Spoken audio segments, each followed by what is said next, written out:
পৃথিবীর সমস্ত সনাতনী ভাইদের আমার আন্তরিক প্রীতি ও শুভেচ্ছা।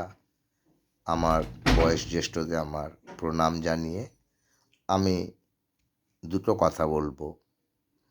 যে আগেকার দিনে অসুর দানবরা ছিল, তাদের কী অ্যাক্টিভিটি ছিল, তারা কী কাজ করতো। সমস্ত সাধু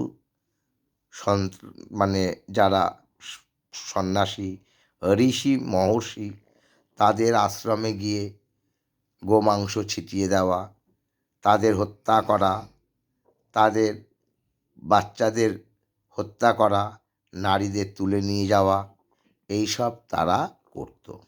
বর্তমানেও একটা সমাজ আছে, আমি তাদের নাম বলবো না।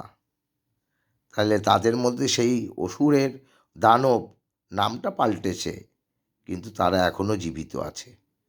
তাই আমাদের একজোট হয়ে এই অসুর দানবদের বধ করতে হবে, যেমন রামচন্দ্র শ্রীকৃষ্ণ বধ করেছিল। রাধে রাধে।